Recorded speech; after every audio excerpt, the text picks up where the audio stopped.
All right, in this video, we're going to talk about subtracting mixed numbers with borrowing.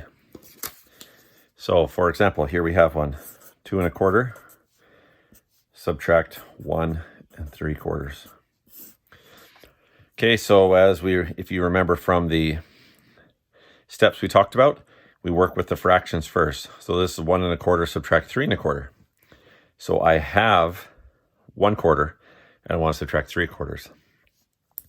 Now, one way we can look at this, and of course we know within this 2 1/4, I have 3/4 available. So for example, one visual of this we're going to use is with money. So I've got 2 1/4, and I want to take 1 3/4 out of this. Now, if you ask someone for change, or to make it so you could do this, it's just another representation of this amount here. So one way you could break that down, we have, there I still have 2 1/4, same value, but a different way that it's shown. Another way I could do it, of course, is I could show my quarters. So I still have the same value here. Okay, so we talked about that in class when we broke down 2 1/4 and to show it in the 4 different ways. Oh, there's Molly Bark, and she loves fractions. So I could show this. I could show it as an improper fraction, which we have here. So still groups of 4, but I have one group of 4, 2 groups of 4, and then 1 out of 4. So I have 9 total quarters there. Another way we talked about is we could show that visual we have here, where these are all full. And then our last one, we just have 1 out of that. Okay, and then there was one other way that we showed that we could do it, and that's sort of what we have here again. So we have 4 over 4, 4 over 4, and 1 over 4. And this is the one that we're using when we're borrowing mainly. So let's go back to our original here. So we're going to take our 2 1/4, and we're going to put that in so I have 2 holes. We're going to put it like this. So I have 2 1/4. Okay, now what I'm going to do here, borrowing, is thinking about this and how each of these are made up of 4 out of 4 quarters. I'm going to do an exchange here. I'm going to borrow from the holes so that I can increase, so I have enough parts so that I can take away my 3 that I need to subtract. So I'm doing this. I'm going to remove this, and I'm going to just substitute that for the 4 quarters. Okay, so now on paper, what I've done there is I've borrowed 1 4 out of 4 there. So then I put those together. What do I have? 5 over 4. So now I have 1 and 5 over 4, subtract 1 and 3 over 4. So now I can remove my 3 over 4, which leaves me with 2 over 4. And now I can do my subtraction. So I have 1, I need to take away 1, I remove that. So that is my answer in this question. Now, of course, just as we always do, I can divide each of those by 2. And that gives me 1/2. Oh, wow. 1/2. So 2 1/4 subtract 1 3/4 is 1/2. So that's how we visually show what the borrowing process is. Now that I've shown that visual, I'm going to do a few examples here so you can see these steps. Of course, this one was fairly easy because we already have the common denominators. So we're going to go on to some with common denominators and then uncommon denominators. So here, starting with the fractions, I have 1/8 and I want to subtract 5/8. So again, this 4 here is made up of 8 over 8, 8 over 8, 8 over 8, and 8 over 8. That's what makes the 4 holes. Okay, so we're going to take one of those and we're going to make those parts available to be subtracted from. So we're going to do that as we borrow 1 of the 8 over 8, so that makes that a 3. And then we're going to add that 8 over 8 here. So that gives me 9/8 available. So I have 9 parts available.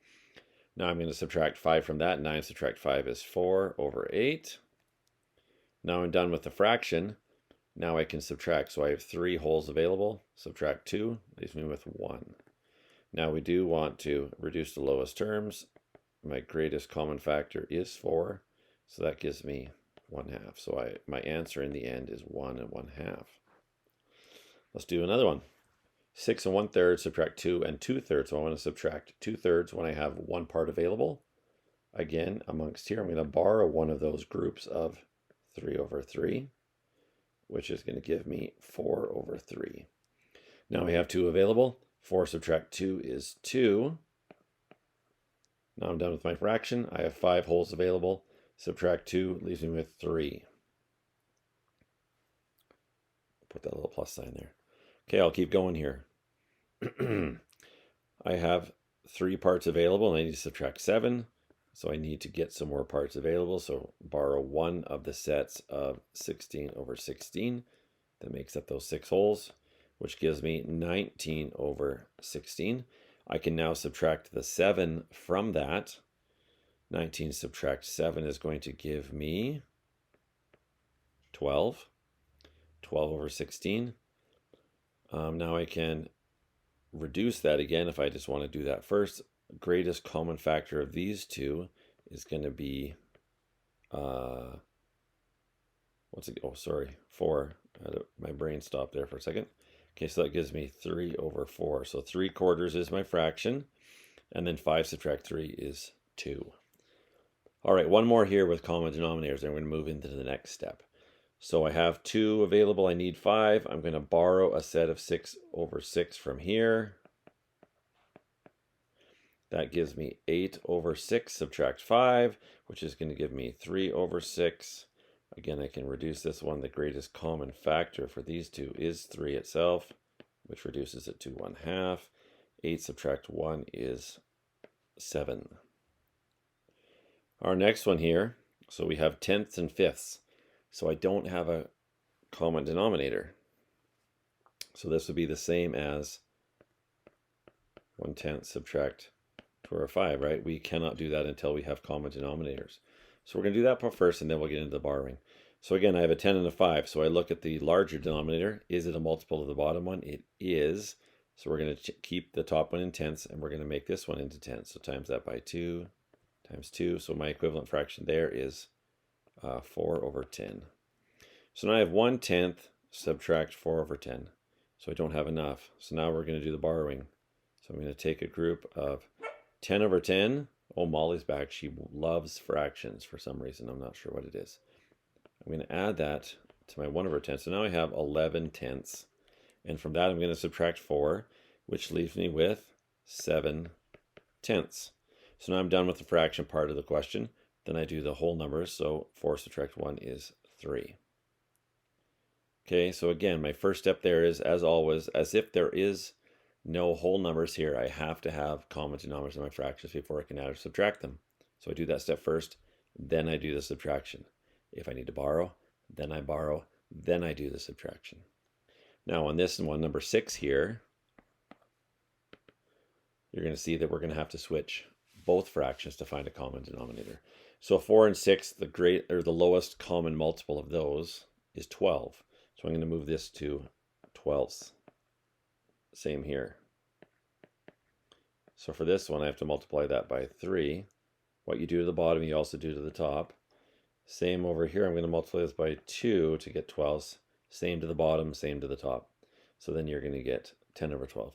So now I have 3/12, but I need to take away 10. Again, I'm going to borrow down to a 6. I'm going to add on a 12/12. So that gives me 15/12. Subtract 10/12. That leaves me with 5/12.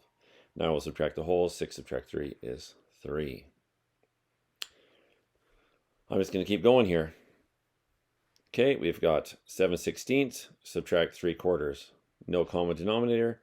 16 is a multiple of 4, so I'm going to use 16ths. So times this by 4 times 4. That gives me 12/16. All right, I have 7 available. I need to take away 12, not enough. I'm going to borrow a 16/16, which gives me 23/16. And I take away 12. That leaves me with 11/16. 2 subtract 2 is 0, so my answer is 11/16. Again, what do we notice? Whenever I'm borrowing, the fraction that I'm borrowing, this whole number matches the denominator that I'm in. So I'm in 16ths in this question. I'm taking one whole away and making it into 16 out of 16. So it always matches or mirrors the fractions, the denominator you're working with. All right, number 8 here. We have a 3 and a 4 as our denominators. Again, the lowest common multiple is 12. So we're going to go to 12ths.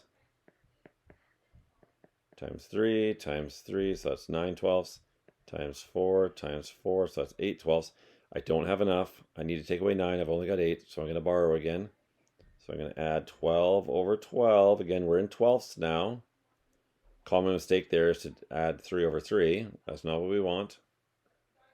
Okay, now that I have that, I'm at 20 over 12. Subtract 9 over 12, which leaves me with 11 twelfths.